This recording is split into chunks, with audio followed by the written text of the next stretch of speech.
Do Your Job Wrestling Hour with your host, the ConKaiserdor and old school Avis Hathaway. Pin me, pay me, do your job. Pin me, pay me, do your job. Pin me, pay me, do your job. Pin me, pay me. Good evening, everybody, and welcome to the Do Your Job Wrestling Hour right here on Blog Talk Radio. Thank you so much for being with us tonight. We appreciate you joining us this evening. I'm the ConKaiserdor, and alongside me is old school Avis Hathaway. We have a great show lined up for you tonight. As joining us in just a little bit here, we will have the world's largest athlete, Maximum Capacity, on the show, so you don't want to miss it. And, a lot of good stuff happening this Sunday night. So if you're tuning in live, we want to thank you for that there. I know that tonight's the Walking Dead premiere, as well as Dexter's on tonight and Boardwalk Empire. So a lot of great stuff on TV. So thanks much for tuning in tonight, as we always do appreciate that. Old school Avis Hathaway, what's going on there tonight, bud? Oh, not much. We got all those shows like you mentioned. I also got Major League Baseball playoffs. My St. Louis Cardinals are in the National League Championship Series right now, so got an eye on that, as well as looking forward to all the shows. But in the meantime, we do have a great show lined up with Maximum Capacity. We got lots to talk about with him. If everybody's not familiar with him, he's like the ConKaiserdor said, the biggest athlete in the world. We got lots to talk about with that. Also tonight going on, we have Bound for Glory, TNA's flagship pay-per-view. That's happening tonight as well. It is. And one of our show listeners, Dave from Baltimore, is actually at that event because it is in Philly. Yes, it is in Philly. It's up near your neck of the woods. It is, like I said, it's TNA's flagship show. How much I buy into that, I don't know, but it is what it is. Yeah, I think it's come up to be a little bit of a decent pay-per-view. I am looking forward to seeing the outcome of the Kurt Angle Bobby Roode feud. I'm not sure yet if they're really going to put the belt on Roode. What are your thoughts on that? Well, let me preface this by saying I think they absolutely should. I think it's Bobby Roode's time. Hulk Hogan's done a lot of interviews lately, and made no secret of saying, he's not really behind him. He doesn't think he's the guy. He doesn't think he's ready yet.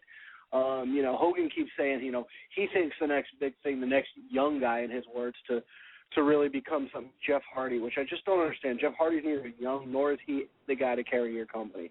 But I wonder if they're doing that, trying to build up that anticipation that, I don't think Bobby Roode's going to win because, he keeps down-talking him in the media. I think Bobby Roode goes over. I think if they're booking this pay-per-view properly, Bobby Roode goes over. I think if Kurt Angle wins, it's just another example of very bad booking. The one thing I will say about TNA, though, is they did finally make a great hire to their creative department in hiring Dave Lagana, former WWE writer as well as ROH writer. And the guy's a good wrestling mind, and it's about time they get a little new blood in that creative meeting at TNA. Now let me throw this back at you. Now, if Bobby Roode does win the title, where does that leave Beer Money? I think Beer Money is, look, Beer Money is a great tag team, but I think Beer Money is already the groundwork has already been laid for them to kind of go their separate ways. Because most tag teams, you have one guy that can really kind of make himself a single star and one guy that kind of goes by the wayside. With Beer Money, I think both of them can be legitimate single stars. I think James Storm definitely has all the characteristics to become a very, very good singles wrestler and perhaps a champion down the road. And Bobby Roode, I think he's been ready for a while. Even from Team Canada days, the guy was, he kind of had that it factor. He's got the size, he's got the look, he's, decent on the mic. I just think he's got what it takes. And like I said, I think James Storm would be just fine. Yeah, I definitely agree. But, we'll see what happens later on once some of the results come pouring in there. And I know Dave will be shooting me some text updates as, again, he is at the show. But we're going to take just a quick break here, Guy, because when we come back, we're going to have the world's largest athlete, maximum capacity, on the show. Don't go anywhere, folks. You're listening to the Do Your Job Wrestling Hour right here on Blog Talk Radio. Warning, you are about to exceed maximum capacity. Again, warning, you are about to exceed maximum capacity.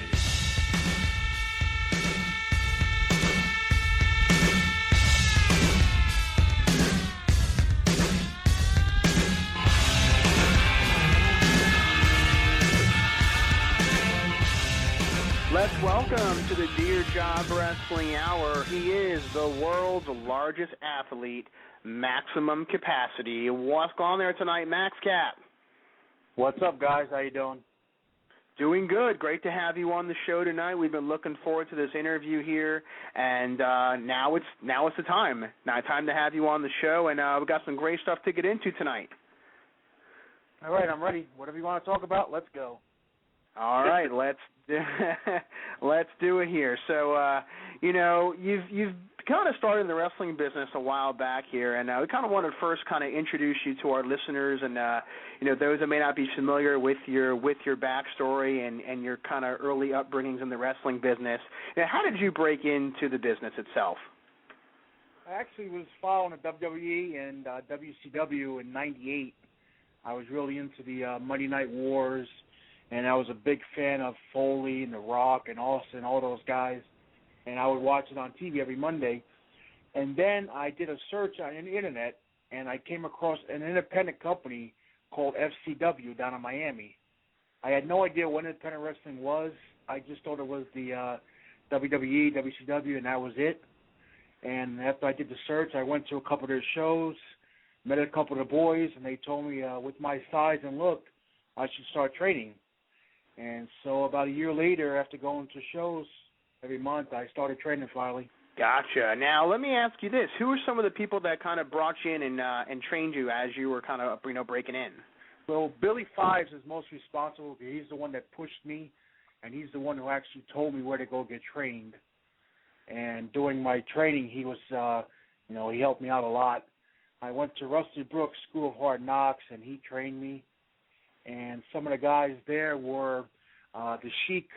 That's wrestling now as a Sheik. He was known as NASDAQ back then. He worked with the Market Crashers, him and Dow Jones, Sean Allen, Dave Johnson, Bobby Brooks. A lot of those guys were there, and they were the veterans around that time, and they all had a hand in my training. Very cool, very cool. Now, you've worked. Have you worked over Japan a little bit internationally as well? Yeah, I've been to Japan. I've been to Austria, Switzerland. I've worked for WWE before for tryouts. Pretty much done everything I wanted to do when I set out, 11 years ago. Talk a little bit about, we've had several guys on that have wrestled Japan and the U.S. And a lot of people talk about the big differences wrestling, the style of wrestling from there to here. Did you find there to be a big difference wrestling over there than you do here? Oh yeah, it's a lot. The fans are really appreciative of they look at it as an art. When they go to a show, it's like, when we go to like a Broadway play or something, and they sit there and they watch, and then finally when something very exciting happens, then they'll stand up, they'll clap, but they don't go crazy, after every single spot like we do in the United States. They don't give the holy crap chants. They don't give nothing like that. They're just very appreciative. If you can get the crowd to actually pop in Japan, you've done something well. As far as the style of wrestling, over there it is a very strong style, like Japanese strong style, and everything they do is tight. It looks real, and it's just, I hate to say it, because I'm American, but the Japanese are way, way, way better than us when it comes to wrestling. You are listening live to the Do Your Job Wrestling Hour right here on Blog Talk Radio. If you're tuning in, you can call into the show if you have any questions, 714-694-4101. Also, jump into the chat room if you are a little phone shy. That is okay. We have Maximum Capacity on the show tonight, and just kind of getting into his early upbringing in the wrestling business, working in Japan as he has as well. Now, I know that in the early infancy stages of FOW, for those of you not familiar, Future of Wrestling, you spent a lot of time working for that promotion and with Bobby Rogers, and that promotion kind of went to the wayside for a while, and now it's seen a reemergence back on the indie scene in South Florida. Can you talk a little about what your thoughts are on that, and do you see yourself working for that promotion? FOW has changed a lot. They ran from 98 to 2003. Then they went out of business, and they just started up. I think it was last year, sometime end of last year. It's about a year or so. They haven't been back that long, but it's totally different because they've gone a different way as far as the talent they use, and I could see myself working there just because I'm friends with Bobby. But it won't be a regular thing. I'm not really impressed with the locker room too much. A lot of the guys there, they don't belong there, and they're not appreciative of the spot they have, and it's just something I want to, avoid so there's no problem. So, I could see myself working once or twice over a course of a year for them, but I don't see anything steady unless something changes. Gotcha. I know that, FOW really had a big footprint down in the South Florida market of indie wrestling, and now, when they kind of, went out of business for the time that they did, there's been a lot of other indie promotions that have kind of risen up to the next level. You've got like CCW, and you have Live, and you've got now Vito DiNucci and Chris Nelson's Ring Warriors, which is from the NWA, stuff like that. And you have promotions like that are now kind of on the rise, and even Florida Underground also seems to be a pretty steady promotion. So it seems like there's a lot more competition these days. Well, I don't know if I call it competition.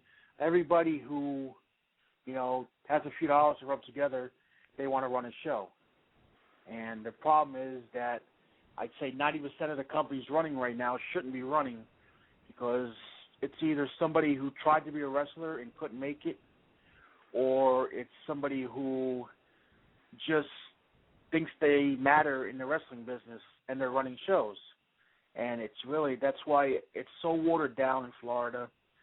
I know it's like that across the whole United States, but I think Florida is probably the worst. It's the most drama-filled state. The sad thing is we have the most talent of anybody in the nation, but we also have the most BS, the most politics, the most drama. And if we can just do away with all these people who don't belong in the business, then wrestling could be like it was 10 years ago. But until we get rid of these marks and these jobbers and just get rid of them out of the business, it's going to be the crap that it is.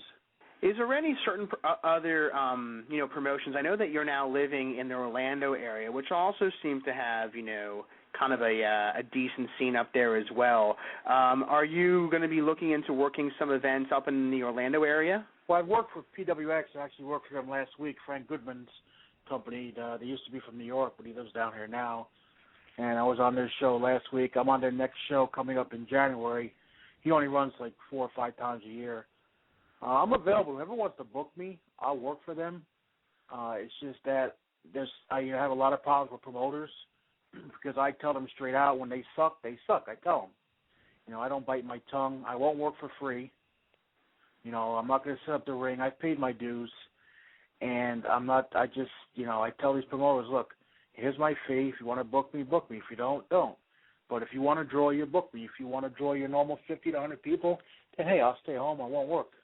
I have no problem with not working with these guys, because working now on an independent scene does nothing for me other than give me a chance to get hurt. I know that you seem to suffer a pretty nasty injury in one of your last matches down here, I believe, when you were working. You're working Tommy Vandal. It may have been the Vandals or just Tommy Vandal, but you took a pretty nasty kick to the face. And what happened with that, and how bad was the injury? Yeah, it was Tommy and Johnny Vandal. I actually worked in a tag match They added me the last minute because it was supposed to be Craig Classic and Lindsay Dorado. They were supposed to work against Tommy and Johnny, and Lindsay wasn't able to show. He had a commitment or something, and so they brought me in for the main event, and I worked with Craig, which I was happy to because Craig's phenomenal. He's a phenomenal worker. I remember that kid when he first broke in. He was he was just like 110-pound, pasty-looking kid with no talent, but he's one of the best there is right now. He's worked hard, and he deserves everything he's getting. So we ended up tagging together, and at the end of the match, their coach, because it was held in a high school, was like a charity event for the high school. Their coach distracted me. He came in the ring, and when I turned around, Tommy super kicked me, and then super kicked me again, and Johnny and Tommy both super kicked me, and Tommy happened to kick me in the nose and bust my nose, and he did a lot of damage to it. I mean, I was in the hospital for a while. He really tore up my septum and everything, but I didn't wrestle for 3 months. My first match back from that event was last week, so I had a 3-month layoff. Now, where do you prefer working most? Can we talk a little bit about how we have all these different promotions down there? You had mentioned you worked for up in Orlando, a recent show, and like ConKaiserdor alluded to, you've worked a lot around Florida, back in FOW, back when in its previous run. Obviously with CCW, Florida Underground, like you said. You had said a lot of these promotions are watered down. What do you feel are some of the better promotions that fans can kind of go to get the best experience down here, and that you most enjoy working for? Actually, believe it or not, it was the first time I went to it, and I'm not putting him over because I worked for him, but Goodman's show was actually, for a fan point of view, it was a great show because you had a lot of the old ECW guys on there. You had a lot of the great Florida talent on there. Vordell Walker was on there from Georgia. Dark City Fight Club, I believe John Davis lives in Georgia or up north. So, you don't get to see those guys down here much. So Goodman, PWX, they had a great assortment of talent on the show. And they had Steve Corino, New Jack, Sabu, Stevie Richards, Balls Mahoney, and Raven. I mean, those are all old-time ECW legends. And Frankie Capone or Siazzo was on the show, Bruce Santee, Heartbreak Express, the James Boys, and you just had a bunch of good guys on the card. And I know the fans were into it. It looked like about 500 people, and that show got over almost midnight, and the fans stood there, and they were into it the entire time. So right now, I think that strictly from a fan standpoint, PWX runs the best shows around. FOW still has a loyal fan base down south. Like I said, the only thing is he's using a lot of different talent than he did in the past, and that's going to prevent him from drawing like he did in the old days where every FOW show had 500 people in a crowd. He's not going to draw that much now because of his talent level. And really, that's the only 2 shows I've been to, so I'm not really familiar with the other ones too much. Who are some of the local Florida guys that you've worked with that you enjoy working with, or you kind of think are kind of the next breakout stars? I mean, we've had a lot of guys on the show out of Florida as well as national guys, but we've had some guys that are real hot on the indie circuit right now. Who is your opinion on some of the guys that are kind of the next breakout stars out from down here? I could easily name a dozen guys off the top of my head without even thinking about it deserve to be under contract right now. For whatever reason, they're not. And it's at this stage of the game, you hate to say it's too late, but for a lot of guys, most of these guys that I know that I broke in with, they've been working 10, 12 years, and they deserve to make it. At this point, if they haven't made it by now, I just don't know, what's going to wake up the Fed one day to say, hey, how do we miss you for 10 years? Guys like Frankie Capone, or I call him Capone, that's his old name, Siatsu, he's one of the best guys I have in the locker room. I mean, he does whatever it takes. He understands the business probably better than anybody. He's just a phenomenal worker. And if you tell him, whatever you tell him to do, he will do. He understands it. Bruce Santee, still scratching my head why that guy's not under contract. Vordell Walker, Tommy Vandal, I'm not sure how they missed the ball on Tommy Vandal. He's by far my favorite opponent, and without a doubt, he's one of the top 2 or 3 workers in the state when his head's on right. Craig Classic, he's finally getting his exposure. He deserved it. Guys like even Jarrell Clark, he doesn't work much. He's a phenomenal worker. And there's just so many guys in Florida that deserve to be signed. And sadly, only a handful of them ever got noticed, and I'm not sure, what the reasoning is behind that. Yeah, and that's a good point because when you see a lot of the new guys kind of breaking in or making it to that next level where they're on TV, it's really not a lot of guys out of Florida, and I never really understood why that is the case, and Florida kind of gets overlooked when, like you said, I mean, there really is some great talent down there. Now, kind of switching gears, I know that you had auditioned for the Biggest Loser competition, and can you talk a little bit about that experience and maybe why you weren't chosen? It was held in Orlando at Universal Studios. They had an open casting call, and I went there, and I don't know why they didn't pick me, honestly. I have no idea other than the fact that my character is too over the top, maybe. Maybe they weren't ready for someone who looks like me on TV, or maybe they just felt that, a professional wrestler, that I would have an unfair advantage because I'm actually pretty physically fit, and I would go in there not like, most of the fatties that go on the show and they can't tie their own shoes and they can't walk 5 feet without crying. So maybe they felt like I wouldn't be good TV, I wouldn't be, sympathetic because even though I'm, close to 600 pounds, I get around no problem. And maybe that's what they felt, that I wasn't just good TV. Now, the video package you had created, was that specifically for the show, or was that just something that you did kind of on your own there? The one on YouTube? Yes. Yeah, that was the first time I auditioned. I just sent in a videotape, and then after I sent it in, like a year or two, I finally put it on YouTube. I actually went this time to an open casting call where I went and talked to the producers, the casting agents, and they sat down and talked with me. And they still didn't like me, so I don't know what the hell is wrong with them. I mean, they get ratings, so I guess they don't need me, but they could use me because their ratings were double. I think they would, especially when you had a great appearance on the Jerry Springer show many years ago, and with the 3 pigs in a trailer. For those that haven't seen it, you might want to YouTube that. It's a very interesting 3 little segments there of that episode. Talk a little about that experience and what was it like being on Springer? I mean, it wasn't that big a deal. During that time, Chris Nelson was booking for them. He was getting all the talent, but this is really before I knew him, and for whatever reason, I never got chosen. So I finally called them and asked them, I said, if you have any openings for anything, let me know. And so they finally called me like 2 days before they flew me out, and I went up there and I did the taping. It was okay. I wasn't that excited about it because when I was in the green room, everybody that's on the show, they were, when Jerry Springer came through, Jerry. I was like, yeah, big deal. I was like, he should be happy to meet me. I mean, who's Jerry Springer?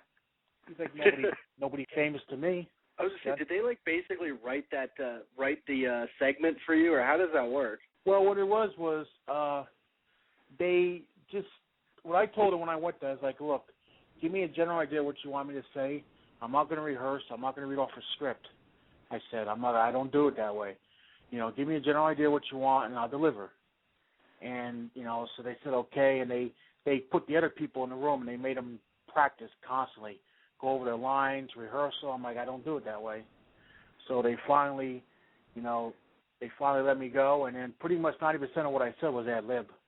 I can imagine. I mean, you seem pretty natural doing it. I mean, it was like it was really, really, really funny to watch that episode and stuff, and just kind of, seeing the girlfriend on stage, and she was all bummed out about it, and then you came on, and you think you were eating like chicken or something. Yeah, rotisserie chicken. Was that from the Kenny Rogers Roasters? Yeah, that was before Boston Market, so that was the Kenny Rogers, and it was actually pretty good. It was actually tasty. It was like, delicious. Kenny Rogers was good, man. It was. Oh yeah, that's one of the wood that makes it good.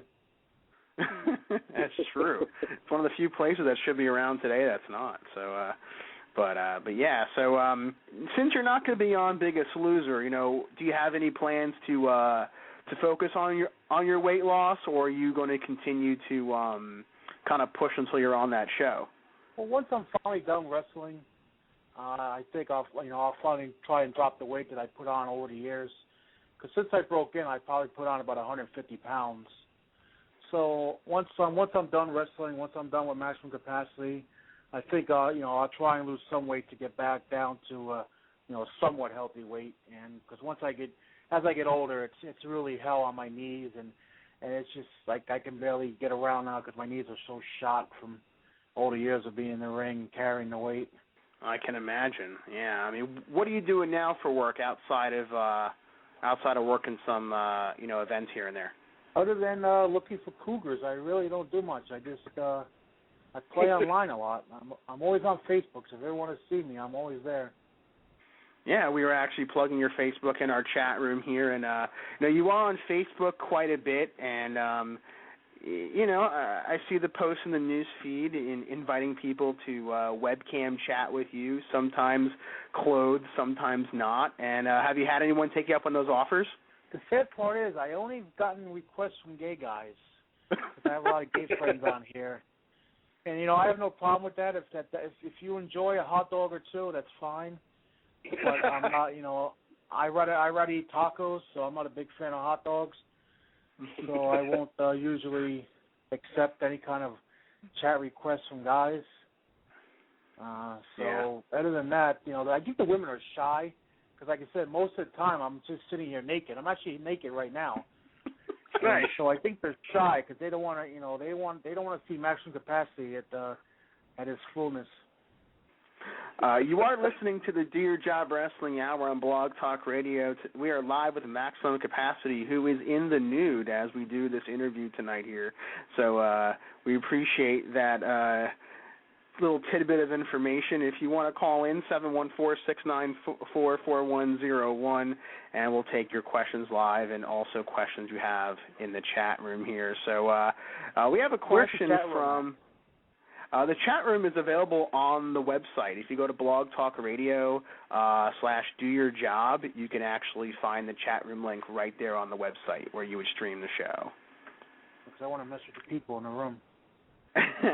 You could jump in there, and there are some people in the room here. And one of our questions from one of our longtime listeners, Y2 Jibber Jabber, usually likes to ask a lot of our guests this question, and really what it boils down to is, can you share with us a good rib story from maybe behind the scenes or some point in your career where you thought, wow, that was definitely a story worth sharing? Okay, I had the greatest rib ever in the history of ribs, and it was actually, it can't count as a rib because I was the only one involved. I was the only one that knew it was a rib. So I was on the 01 bus in Japan in between cities, and I was feeling kind of sick that day. I was like, my stomach was really upset, and I sat in the first seat because it was the biggest seat on the bus. So I got on there before everybody else, and I had a lot of gas that day. And it was just like brutal. Japanese food wasn't agreeing with me. So I was letting it out, trying to get some relief. There was a couple of people on the bus behind me. But then Masato Tanaka, he came on the bus. And I guess it hit him really hard. And the first thing they do, of course, look at the fat guy. He's like, you do that? I'm like, no, it wasn't me. He's like, you sure? I go, yeah. So then he blames the poor young guy next to, like, 2 seats behind me. He points him and goes, it was him. I'm like, yeah, I guess. I don't know. I felt bad because I'm like, what am I going to do? I'm on the 01 bus, and I don't want to take the heat for that. So it's a rib, even though nobody knew it was a rib. I don't know, that's a good story. Very nice.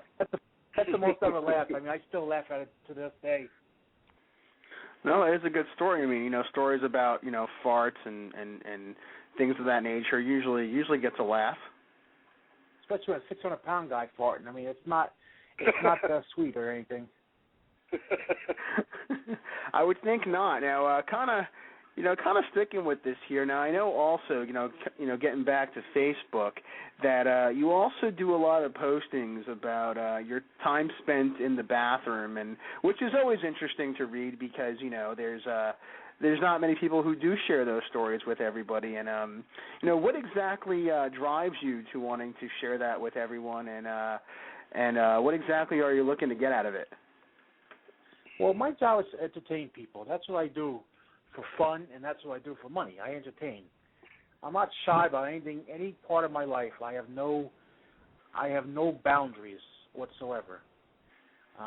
So when I have a great bowel movement, I like to share it because to me it's an accomplishment. I mean, there's times that when I always look before I flush too because I'm very curious on what comes out. And sometimes I forget what I ate, so I always got to look. But there's actually times where I actually had to flush before I was finished because it was filling up the bowl and it was actually touching the back of me. So to get any more in there, I actually had to flush before I wiped because I had that big of a bowel movement. Those are some of my impressive ones. I actually have pictures of them, and I usually send them to my friends when I take them. And I actually did a YouTube video with me in the bathroom, but I took it down because I was trying to be politically correct, and I didn't know, if that was any good or not to have on YouTube. So, but yeah, like I said, I live in the bathroom. I spend half the day in the bathroom and the other half on the computer. So I like to share that with the fans. Yeah, I mean, there's nothing wrong with that. I mean, it's definitely makes for some good reading. Y2 Jibber Jabber wants to know, when you had the fart incident, was there any skid marks? No, fortunately, I've always been a clean guy, and it was just mostly air that came out. I've been fortunate over the years with all the gas I've expelled not to have any accidents. I have control, and I can tell the difference between when it's going to be wet or not. And when it's going to be wet, I just hold it. But when it's just going to be dry and loud or dry and deadly and silent, I have no problem with it letting loose. Awesome, man. Well, we're going to take just a quick break here, but don't go anywhere. When we come back, we will return with Maximum Capacity right here on the Do Your Job Wrestling Hour on Blog Talk Radio. This is Tommy Vandal. You're listening to the Do Your Job Wrestling Hour, the only wrestling show the TV unit listens to.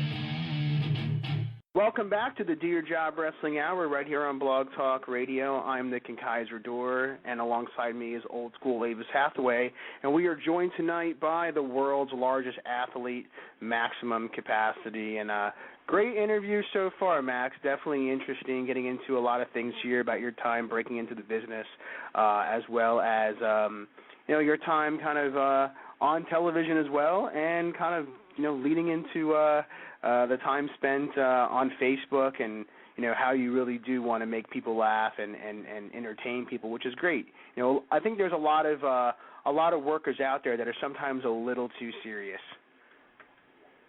Well, yeah, I mean, if you can't laugh at yourself, then you're in the wrong business. Because most of the guys, I'm one of the exceptions, but most of the guys fight in underwear. So, if you can't laugh at yourself when you go out there like that, then you might as well just go do something else. Go be an accountant or something. Right. Yeah, that's a really good point. And it's also interesting because, a lot of these same guys, they want to break into the big time. However, they don't really have much of a character. They're just kind of like everybody else. There really isn't anything that separates them. And there are some people who, I guess, in this day and age, which I don't agree with, where you need more than just in-ring ability in order to become a star in this business today. Well, the thing is, a lot of the guys now, that I have a problem with is they were, I don't want to say pushed, but they were given spots quicker than they deserved. And a lot of the South Florida guys are that way. And I had major problems with a few companies down there because these kids are very disrespectful. They don't know what they're doing. They don't want to learn. And I've offered my help numerous times, and I pretty much had to spit back in my face. And I don't like guys who haven't paid their dues. I don't like the guys who don't respect the people that came before them. And I don't like guys who can't separate the difference between wrestling and the real world. Now, when I broke into wrestling, I was a man already. I was 32 years old. I was 500 pounds. I was a man. And I still, when I made mistakes, would end up kissing people's asses, because when I made a mistake, I had to own up to it. If a veteran came and told me something, I respected it. But these kids are kids in real life and kids in wrestling, and they're still very disrespectful. So I had to step away from them because I'm just one guy, and I got a lot of heat from these people and the people who trained them, because, I would tell them they're crap, their product is crap, they're disrespectful, and they didn't like it. And so I had to step away from them before I ended up killing somebody. And it's just sad. I just wish that all the veterans would get together and push these kids back into the gym, make them start training. Yeah, I mean, it's something that you're right. I mean, people should have a little more respect for, the business itself and kind of know where it came from. And there was a little bit of controversy with the NWA Junior Heavyweight title. I know we talked a little bit about Craig Classic, and you kind of brought him up. What were your thoughts on that whole, debacle, and, were you really following it at all? I follow bits and pieces of it because I know the Sheik and I know Craig. I broke, the Sheik started like a year before me, and then I watched Craig mature. So, I know them both personally. I know them, almost 10 years, both of them. From what I understand, I love Craig to death. I don't agree with what he did, honestly, but, I mean, I'm not going to judge him. I'm not going to, what he did was right. Would I have done the same thing? I don't know, honestly. He felt at that time he needed to stand by the Sheik, and he needed to step down as a champ because he didn't want to work for a company who was, dirtbagging the Sheik. That's all well and good, but at the end of the day, you need to look out for yourself. 'Cause honestly, there are no friends in this business. The one guy you're breaking bread with one day is going to be the same guy who stabs you in the back the next. So you really need to look out for yourself every single day. And again, what he did, probably wouldn't have done it, but that's Craig. Craig lives by the Japanese style. He lives by the honor system, and he thought it would be better off for him to stick by his friend. So I can respect that. I don't know the full story because I didn't really get involved because it didn't involve me. So, I didn't really have any interest other than the fact that I know Craig and the Sheik. Switching gears a little bit, Max, I wanted to ask you, do you follow the major promotions still, WWE, TNA, et cetera? If I, by mistake, when I'm channel surfing, I end up on it, I may watch it for a second. But once I started into the business, I really stopped watching it because if I can't be doing it, I don't really want to watch it. I have a general idea what's going on, but nothing really major. I don't really follow it that much. Well, I was just going to ask, because you had mentioned before that you were a big fan during the Monday Night Wars. That's kind of when you broke in and kind of what got you interested in the business. And I just wanted to ask because it seems to me a lot of especially with TNA, a lot of the storylines that you see these days are complete rehash of stuff you've seen in the 90s. And I just kind of want to get your thoughts on that and why you think, the same storylines, same guys seem to just continuously come around. And you just see a lack of new guys really breaking that ceiling and becoming the next big thing. It's always kind of the same guy over and over again. I guess because they don't trust the new guys. I guess they want to go with the established, product that's worked all those years, and rather than giving a new guy the chance and them dropping the ball, or maybe the veterans don't want to give up their spot. I mean, they have a lot to say what goes on, so maybe they don't want to step aside for the new guys to take the ball and run with it. Maybe they just want to hog the spotlight as long as they can. I'm not really sure. Maybe they're trying to repeat what happened in the 90s because it was successful. So last, 6-7 years, nothing's really worked, so maybe they figure they can recycle the same reason Hollywood keeps remaking movies. They have no new ideas, but maybe they figure that's, something that way is going to work again. So who knows what they're thinking? Who knows what creatives thinking? And people are still watching, maybe not as much, but they still have an audience. They're still making money, so they must be doing something right. Yeah, and that's an interesting point you make about, there being a lot of remakes in Hollywood and how, they're kind of running out of ideas in the wrestling business as well. But if you look at like a WWE, you see a lot more younger talent getting that big push nowadays than maybe, you've seen in the past. And so you can kind of see a little bit of a difference there between the two products. And I believe down in South Florida, I don't think you're getting Ring of Honor down there. Are you getting it in Orlando at all, to your knowledge? It was on in South Florida. I'm not sure if it's still on because, like I said, I don't watch TNA at all, and so I definitely don't watch Ring of Honor. And like I said, I watch WWE only because I have a couple personal friends. Alberto Del Rito and Danielson, they're personal friends of mine, so I'll watch them. That's the only reason I ever watched it, because I used to watch when MVP was on. Just guys that I actually know, broke in with, to work with. That's the only reason I ever watch it. Other than that, Ring of Honor, I watched it when Carino was on, just because he's a buddy of mine. And TNA, I really don't watch because he's not with them anymore, but Terry Taylor pissed me off, so I kind of stopped watching it because of him. Gotcha. Yeah, I mean, there's so much wrestling to kind of watch. It feels like, there literally is a wrestling show on every night of the week. And, I just started recently watching Ring of Honor. It wasn't on in the Baltimore area, and, I got the DVR to record that. But I know it used to be on HDNet down there, but HDNet kind of, I don't think they were carrying it anymore. So, but yeah, I mean, I totally understand that. So if you're not really watching a lot of wrestling, what are you watching these days? I actually like Sons of Anarchy.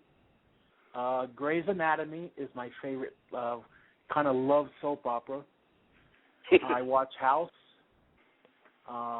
Junior vs. Senior, American Chopper. And what else? Oh, Kitchen Nightmares. I'm a big Gordon Ramsay fan. Yeah, I'm a big Gordon Ramsay fan, too.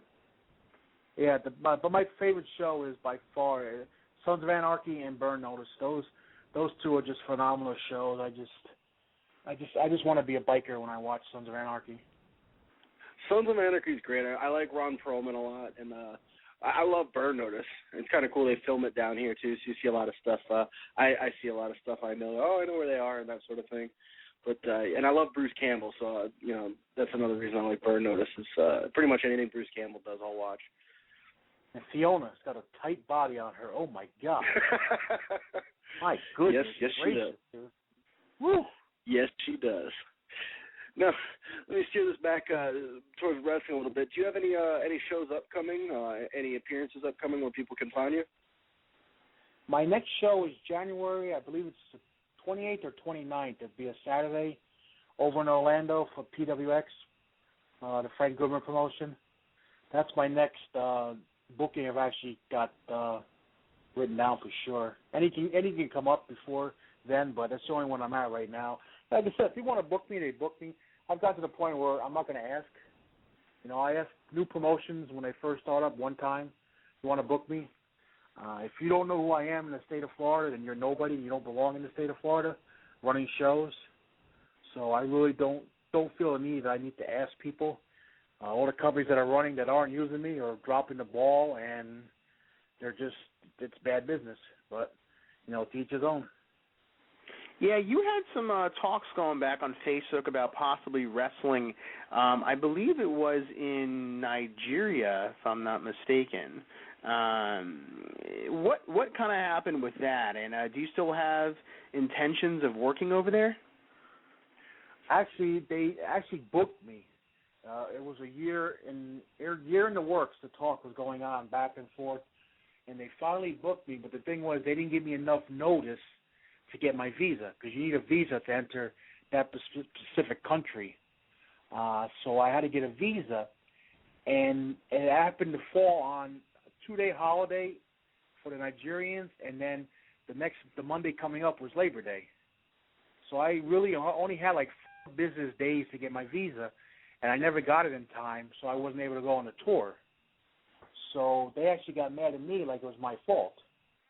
But I was specifically told the promoters, I said, until you get my deposit, I will not be getting my visa. So you better hurry up. So they finally got my deposit. I applied for my visa.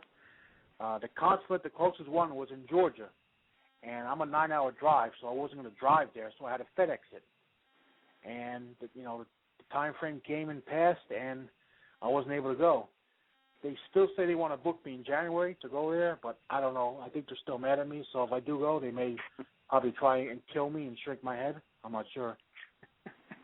Yeah, I mean, there was a little bit of, I don't know if it was guerrilla warfare. There was something going on there where a couple of the other workers who had gone over there to wrestle, they were kind of stranded there. Did you? I'm sure you probably knew of that, and did that weigh in on your decision at all? Actually, I wasn't going to go once I heard about the bombings. The bombings were in the state, well, I don't guess it's not a state, but wherever, the country capital, there was bombings. But it was actually far away from where I was going to be going. But it was Luke Gallows and Domino from WWE. They were over there, and they actually got stranded for some reason.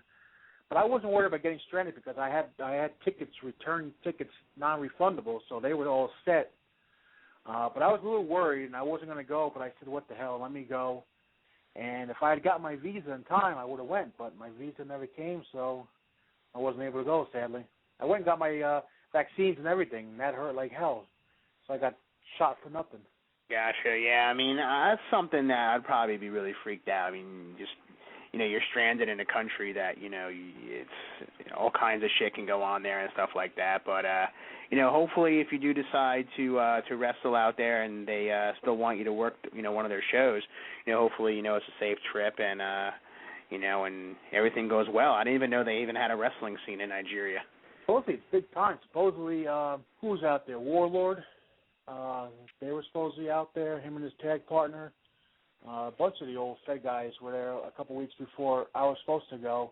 The main reason I wanted to go was because they actually promised me women, and I've been wanting to get with some African women because I've heard they're pretty wild. So I was looking forward to the bushwhacker. Yeah, I mean, if you watch those shows on like Discovery and stuff, the women there kind of have those banana titties. You're into that? Actually, I wanted to go with the ones with the neck plates that make the neck like 10 inches tall, and then the saucers or the cup holders they put on their ears and make them really big. Yeah. Yeah, so that was kind of sexy. Yeah, I mean, I guess there's I guess you could kind of try it one time and see how it works out. Were there any differences in the women in Japan versus the ones in the States? Yeah, they're a lot hotter, they're sexier, they're cleaner, and they love fat guys. I was so over in Japan. The women loved me. I was getting laid 2-3 times a day over there. It was incredible. The sex was phenomenal. And the couple girls, the ones that didn't speak English, most of them did speak English. So I was lucky. I was able to tell them what I want done to me.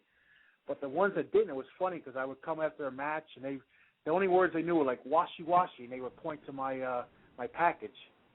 I'm like, kid, I'm gonna watch. I'm gonna jump in the shower. But the one difference though I noticed is they're old school, that they don't shave over there. Ooh. They have the full bush going, which is kind of neat to look at. I actually like looking at it, but once you're actually down there, it kind of bugs you because, it's like eating grass. That's a good point. I wish I would have had the soundbite to play of Booger saying "We've got Bush," but I just did not have that queued up there. But yeah, that's kind of a deal breaker. And it is vertical. It's not horizontal. Oh. Okay, that old wives' tale. It's not horizontal, guys. Oh gosh. Now, if you had a choice between the Nigerian women and the Japanese women, which would be your preference? Well, I grew up with black women. My first, 4,000 women were black. So I've got that I'm past that. Actually, my new love right now are Latinas. I love Latin women, but if I had to choose, I would be with an Asian. I love Asian women because their skin is so soft and smooth, and they got that golden tan, and I just love Asian women. Because I like Chinese food, I like Japanese food, I love Asian women. makes sense. I mean, yeah, I mean, Japanese and Chinese food are pretty delicious, so why wouldn't their women be as delicious? It's funny. I was over there with my buddy, one of my best friends in the business, Bambi Killer. He's actually listening now. He just got married recently, so he's a newlywed. But he lives in Austria right now, and he was signed with the Fed. He worked with the FCW. He was down there for about a year in Tampa. And now he moved back to Vienna and just got married. But we were together in Japan, and it was funny. And he always gets mad when I tell the story. But he made me shave his back because he had one of those electric razors, like. Yeah. And so he would before every show I'd have to shave his back because he had like a freaking like a rug on his back. And to this day I never let him forget that I shaved his back. So once he's on TV, making millions, I want him to remember who shaved his back. That can make a good storyline. Maybe they would finally bring you in to maybe they could run an angle doing something like that. Hey, I'll play gay for TV. Yeah, and then you could really, take the webcam chat to the next level and kind of, really sell the angle hard, Well, that would be great if they had like the camera where you know it's on you, but you're not supposed to know it's there, like in the locker room, WE. You'd have me and him in the back, like we'd be shaving each other, going, I like the way you glisten. Stuff like that. Hey, whatever sells. You're writing my check. Whatever you want me to do, I'll wear a dress for you if you want. And they've had plenty of wrestlers don the dress. So, but that would definitely they would need to get they would definitely need to get a plus size dress for you. A muumuu. Well, it's been awesome having you on the show tonight. A lot of great laughs here, a lot of good stories and stuff like that. We always appreciate our guests to be as lively and as charismatic as you are. So again, thanks so much for coming on tonight. I just want to also plug your Facebook. For those of you who want to check out more of Maximum Capacity, go to Facebook, just look up Maximum Capacity or World's Largest Athlete, and you'll find his Facebook there, and also his YouTube channel, which is Max Capacity, to check out some of his matches and other things that he's done as well. So all good stuff, man. You want to do a drop tonight for the show? I wasn't too shy for you, was I? You were a little shy. We're expecting a little bit more, but we'll have to have you on again so you can exceed our expectations. Yeah, I was a little nervous, so I was like, hopefully I come out of my shell. You did. You definitely came out of your shell as the show went on. So, yeah, man, whenever you're ready, drop away. This is Maximum Capacity, the world's largest athlete, the king of all bowel movements. And you're listening to the Do Your Job Wrestling Hour. Awesome, man. I had to hold back. I almost choked on my spit there. I had to mute my phone. Good. I'm glad you hit the mute button quickly there. But it's been a very interesting show tonight, man. We thank you so much for coming on. And if you're in the Orlando area, definitely check out Maximum Capacity as he is working for PXW in the Orlando area. Thanks so much for coming on tonight, man. We appreciate it, and hopefully we'll have you on again soon. All right, guys. Have a good night. All right, that was Maximum Capacity live right here on the Do Your Job Wrestling Hour.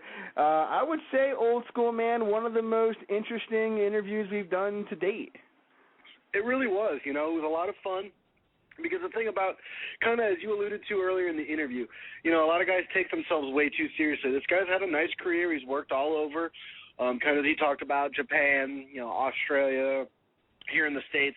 So he's really accomplished a lot, and he's obviously a student of the business, but at the same time, he's not too shy to talk about, bowel movements and Jerry Springer. So it was definitely a lot of fun. Yeah, absolutely. Always, good times, man, here. We try to bring on, guests that, not only do we find interesting and entertaining, but also, people that, our listeners and even their fans, maybe haven't heard from in a little while. It's always good to kind of bring people on the show and, entertain. That's really what we do. We are a wrestling radio show, but we also are an entertainment show. So great stuff, man. Absolutely great stuff. Absolutely, it was a lot of fun. Hopefully we can get him back on because obviously a lot of people enjoyed that.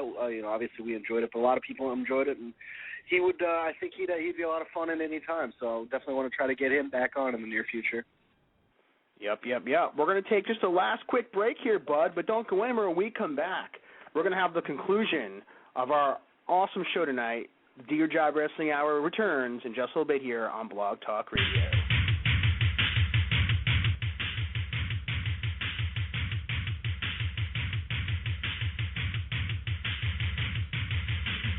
This is Mikhail Ivanov. This is Vladimir Chekov. And we are the Red Devil Fight Team, Krasnaya Sprazhitsa Brigada. And you're listening to the best Blog Talk Wrestling radio show on the internet. The Do Your Job radio show. Welcome back to the Do Your Job Wrestling Hour right here on Blog Talk Radio. I'm the ConKaiserdor, and alongside me, old school Avis Hathaway. We just wrapped up a great interview with the world's largest athlete, Maximum Capacity. And thanks so much for tuning in tonight and sticking with us here on this big Sunday night of all kinds of good things happening. We do appreciate our listenership here. And just to kind of plug a few things going on upcoming, man, that was the Red Devil Fight Team, one of the best tag teams on the indie scene today. They will be returning to the show November 6th. November 6th will mark their return here. And got some other great shows, man. We got next week, October 23rd, we have Florida indie worker Bobby Sanford coming on the show. Looking forward to talking with him. And then October 30th is our Halloween Spooktacular. It's our Halloween special with Chikara's Frightmare. Looking forward to that as well, man. He's 2009 Wrestling Observer Rookie of the Year, and he's won some other cool events up in the Northeast, so we're looking forward to having him on the show. Old school, man, any final thoughts before we wrap up? No, we got stay tuned. We got a lot of great guests booked. We don't want to reveal everything just yet, but keep your ears to the ground. We have a lot of great shows coming for you. Also, if you happen to miss last week's episode, the Saved by the Bell Trivia Challenge between our frequent guest Johnny Dab Savage and his former tag team partner Johnny Romano, be sure to check the archive because that was a show you just don't want to miss. Yep, you don't want to miss that. So for Old School Avis Hathaway and the ConKaiserdor, tune in next week as we will be live with Bobby Sanford right here on the Do Your Job Wrestling Hour on Blog Talk Radio.